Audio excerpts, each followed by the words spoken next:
먹기를 좋아하는 거야. 거짓을. 그래서 이번에 선거가 이렇게 되는 거야.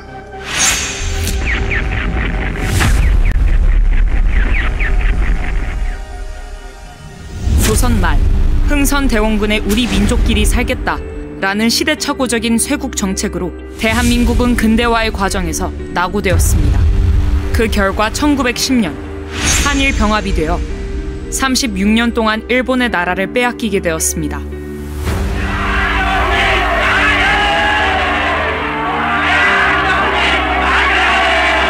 지구상에서 사라질 뻔했던 대한민국이 3.1 독립운동을 통하여 나라의 주권을 회복하기 위해 약 7,500여 명이 생명을 던졌으나 뜻을 이루지 못하였습니다. 이에 국민이 절망 가운데 있을 때 소련은 볼셰비키 혁명 세력들과 김만겸 등을 이용하여 박헌영과 상해 임시정부 요원들에게 공산혁명을 전수해 1925년 4월 17일 조선공산당을 창당하여 공산주의 혁명을 시도하였습니다. 그의 신의주 사건으로 인하여 조선공산당 대표인 박헌영 이하 66명이 구속되고 37명이 수배를 받았으나 그 세력은 급속히 확대되었습니다. 일본의 식민 통치로 인하여 대한민국은 나라는 물론 말과 이름, 심지어 성까지도 빼앗겨 버렸습니다. 역사에서 사라질 지경에 이르렀을 때 미국이 1945년 8월 6일 히로시마, 8월 9일 나가사키의 원자탄을 투하함으로 기적 같은 해방을 맞이하게 되었습니다. 무정부 상태에 빠진 한반도는 어떠한 정치 체제를 선택하느냐를 놓고 미국과 소련, 민족 지도자들 사이에서 심각한 논쟁이 발생하였습니다. 그 당시 이승만은 미국에 있었고 김구는 중국 상해에 있었습니다. 그들이 귀국하기까지는 2달 이상의 시간이 소요되었고 미군은 오키나와에 주둔하고 있었습니다. 이 틈을 타 국내에 있던 박헌영은 이승만과 김구의 이름을 도용하여 1945년 9월 6일 전국에 147개 인민위원회를 조직하여 조선인민공화국을 선포하였고 무정부 상태 위에 정부 행세를 하였습니다. 박헌영이 일본인 명의의 적산과 토지 등을 강제 몰수하여 무상분배의 토지개혁을 시행한다고 국민을 선동하자 남한 국민의 78%가 이를 지지하며 대한민국은 광복의 기쁨을 누리기도 전에 조선공산당의 지배하에 들어갈 뻔하였습니다. 이승만은 유엔과 미국의 협조를 받아 1948년 5월 10일 선거 가능한 지역에 대하여 먼저 총선을 시행하므로 1948년 8월 15일 대한민국이 건국되었습니다. 박헌영과 남로당은 총선을 방해하기 위해 대구 10월 폭동, 제주 4.3 폭동, 여수 반란 사건을 일으켰으나 이승만 대통령은 좌우 합작을 주장한 미소공동회의를 제압하고 자유민주주의, 자유시장경제, 한미동맹, 기독교 입국론에 대한민국 4대 건국기둥을 세우게 되었습니다. 그 틀 위에서 4.19와 박정희 대통령의 새마을 운동을 거쳐 전쟁으로 폐허된 대한민국을 재건함으로 민주화를 지나 세계 경제 10위권의 중심에 서 있는 자랑스러운 대한민국을 우리가 누리게 되었습니다. 반면 북한은 사회주의, 공산주의, 사회통제경제, 조중동맹, 주사파를 종교로 만들어 조선민주주의 인민공화국을 건설했습니다.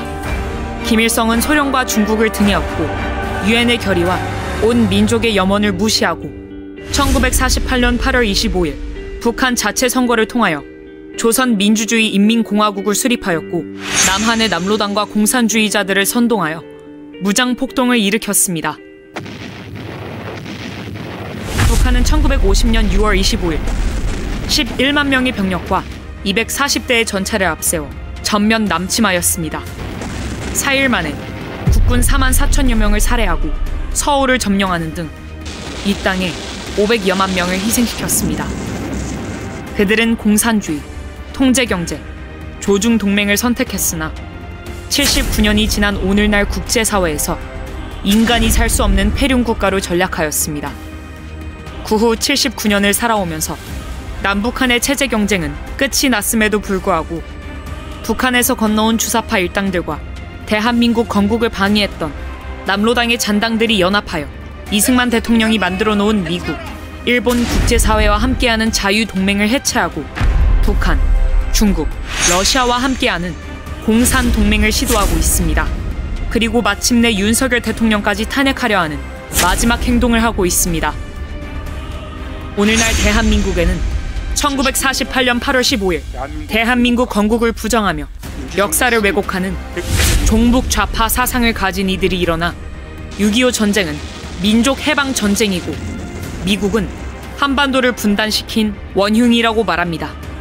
또한 해방 후 박헌영과 남로당의 목표였던 인민공화국 건설을 위해 정치, 경제, 사회, 군사, 외교, 문화, 교육, 언론 등 각계각층에 침투하여 거짓으로 국민을 선동하고 자유 대한민국을 부정하며 그들의 세력을 확대하고 있습니다. 특히 종북 좌파 사상을 가진 대학 교수들과 정교조 및 학생들, 일부 정치인들은 대한민국이 탄생하지 말았어야 할 나라라고 하고 이제 대한민국은 미군을 철수하여 미국 없이 살아야 한다고 주장하고 있습니다. 그들의 세력이 극도로 확장되어 윤석열의 용산을 점령하고 해방 후 78%의 국민이 박헌영과 남로당에 속았던 때를 재현시키려 하고 있습니다. 이로 인하여 대한민국에 발생하는 상처와 손실은 이루 말할 수 없으며 경제적으로 국가 1년 예산에 달하는 400조의 피해를 보고 있습니다. 그들은 가정과 학교, 사회와 국가를 분열시켜 선진국가 자유통일로 가는 길을 가로막고 대립과 반목을 조장하므로 국가와 사회의 혼란과 갈등을 조성하고 있으며 마침내 대한민국을 해체하고 북한으로 가려고 하는 행위를 노골적으로 추진하고 있습니다. 이제 우리는 79년의 대한민국 역사로 입증된 것을 거울 삼아 더 이상 한국 현대사의 거짓 논쟁으로 대한민국을 흔들지 못하게 해야 합니다. 박헌영과 남로당의 후예를 자처하는 주사파들은 자기 잘못을 역사 앞에 시인하고 참회하여서 조국 대한민국이 자유통일된 1등 국가가 되는 것에 적극적으로 협력해야 할 것입니다. 만일 주사파 일당들이 자신의 잘못된 주체 사상을 포기하지 않고 국민 속에 숨어 대한민국의 발전을 방해하며 주사파 운동을 계속한다면 대한민국은 결코 당신들을 좌시하지 않을 것입니다. 자유민주주의 체제를 위협하는 반국가 세력들이 곳곳에서 담약하고 있습니다. 폭력과 여론몰이, 선전, 선동으로 국론 분열을 꾀할 것입니다. 전 국민의 상전 의지를 높일 수 있는 방안을 적극 강구해야 합니다.